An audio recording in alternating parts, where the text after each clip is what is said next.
Bienvenidos al curso para examen de ingreso a la universidad brindado por el Instituto de Cómputo Aplicado en Ciencias.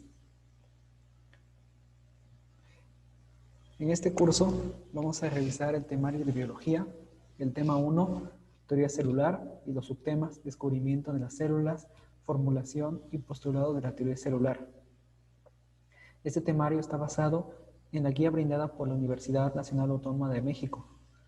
Vamos a revisar preguntas modelo y vamos a dar algunas explicaciones breves. Para un curso más completo, favor de contactarnos en las redes sociales. En el tema 1, descubrimiento de las células, vamos a encontrar una pregunta a lo máximo, donde nos van a evaluar sobre el conocimiento de las principales aportaciones de los científicos que llevaron al desarrollo de la teoría celular. Entonces es importante que hagamos un repaso histórico de estos científicos. Dice esta pregunta: científico que reconoce el núcleo celular. Tenemos Robert Brown. Robert Brown se hizo famoso por describir el movimiento browniano, que es un movimiento aleatorio entre las moléculas donde sufren colisiones y tienen rebotes elásticos, que fue posteriormente explicado por Albert Einstein. Sin embargo, Robert Brown describió este movimiento con partículas de polen en una suspensión y se lo atribuyó a la fuerza vital que tienen los seres vivos. También Robert Brown hizo tinciones en microscopía y observó que en la parte central de las células se presentaba un cuerpo más denso, más teñido, al cual llamó el núcleo.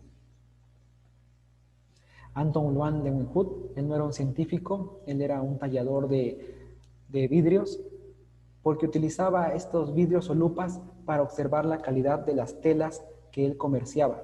Construyó microscopios simples y llegó a observar una gran cantidad de muestras como sangre, agua estancada, orina, piel, y en ellas describió la presencia de pequeños animáculos con vida propia y movimiento. Reportó estos descubrimientos en unas cartas a las sociedades científicas. Sin embargo, él no explicó cómo llegaba a construir sus microscopios, ni tampoco aceptó prestar uno a otros científicos para que comprobaran sus observaciones. Como él era un comerciante, pues se dedicaba a cobrar porque la gente fuera a su lugar de trabajo a observar los animáculos que él describía. Robert Hooke, él era un físico, pero también construyó el primer microscopio compuesto, antes que Anton van Leeuwenhoek. Él observó fragmentos de corcho o pared celular de plantas y vio que había pequeños huecos a manera de un panal de abejas, como el que vemos aquí en la imagen. Estos huecos o celdillas lo llevaron a acuñar el término de célula. Entonces es muy importante recordar que Robert Hooke acuña el término de célula.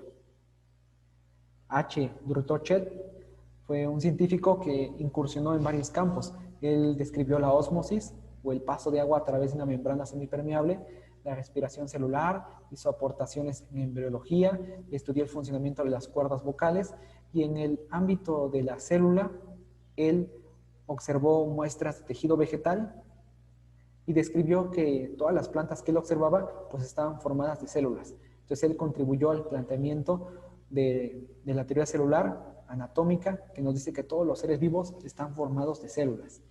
Entonces, de estos científicos, el que hizo el aporte sobre el núcleo, pues viene siendo Robert Brown.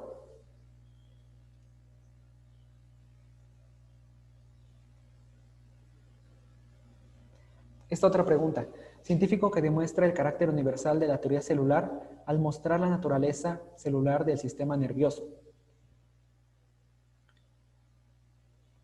Ya se había establecido que los animales y las plantas estaban formados de células. Entonces se había generalizado que la célula era la unidad fundamental de la vida. Sin embargo, había un tejido que escapaba a esta generalización y era el sistema nervioso, debido a que cuando se observaba al microscopio no se podía localizar la estructura de una célula. Se observaban filamentos, se observaba una estructura amorfa a celular. Entonces esta pregunta nos dice: ¿quién fue el científico que demostró que el cerebro también está formado por células?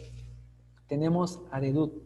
Dedut es un científico ganador del premio Nobel, es más reciente. Él describió los lisosomas y su función. Recordemos que los lisosomas son organelos celulares que contienen enzimas hidrolíticas y participan en la degradación de cuerpos que son fagocitados, endocitados o también en los autofagolisosomas para la degradación de organelos que están viejos o que están dañados. Aquí en esta imagen tenemos una pared celular que está absorbiendo una bacteria, podríamos decir. ¿Vale? Entonces se hace la endocitosis, fagocitosis, y la bacteria queda atrapada en el fagosoma.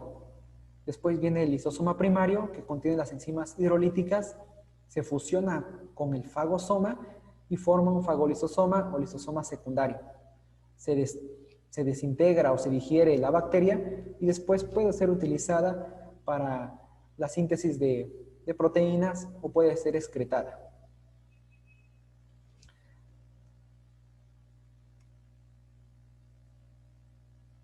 Después tenemos a Ramón y Cajal, él es un científico español, también ganador del premio Nobel. Ramón y Cajal, aparte de sus estudios en anatomía, en microscopía, tenía una pasión que era la fotografía.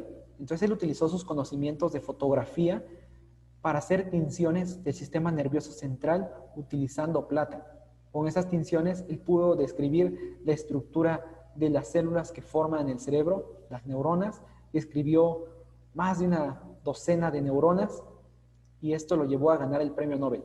Entonces él fue quien demostró que el sistema nervioso central también está formado por células. Entonces la respuesta correcta a esta pregunta viene siendo Ramón y Cajal.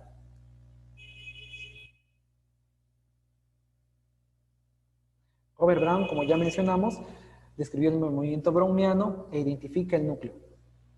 August Weismann fue un científico que establece cómo se lleva a cabo la herencia de información entre una célula progenitora y sus descendientes.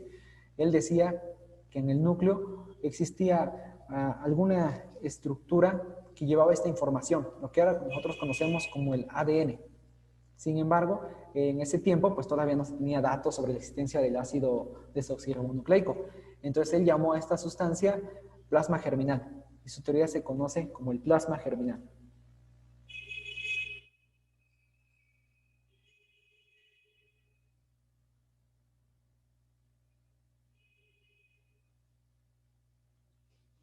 Esta otra pregunta, igual del tema del descubrimiento de las células, nos dice, plantea que una célula solo puede surgir de otra preexistente al estudiar la división celular. Este es el tercer postulado o postulado del origen, que nos dice que una célula solamente surge de otra célula viva. Tenemos aquí a Matthias Leiden, él era un botánico, estudió muestras de plantas al microscopio y participó en generalizar que todas las plantas están formadas por células. También hizo estudios sobre los nidarios y su reproducción celular. Theodor Schwann era un zoólogo, al igual que Leiden, observó muestras, pero esta vez de animales, y participó en generalizar que todos los animales están formados por células. Robert Virchow, él era un científico que estudió la división celular. Observó que una célula sufría un proceso de división en la cual se empezaba a separar lentamente y se formaba una estrangulación en medio y al final daba origen a dos células hijas de menor tamaño, lo que ahora nosotros conocemos como el proceso de mitosis o meiosis. Entonces la respuesta correcta para esta pregunta viene siendo Robert Virchow. Purkinje fue un científico que estableció que la célula tenía un líquido coloidal donde estaban flotando organelos o diferentes estructuras, que es lo que nosotros conocemos como citoplasma, pero él le llamaba protoplasma. Entonces establece la existencia del protoplasma.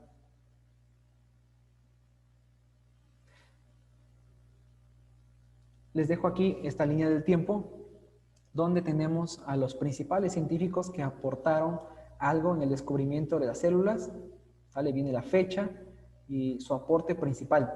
Les voy a dejar esta infografía en un link para que la puedan descargar después.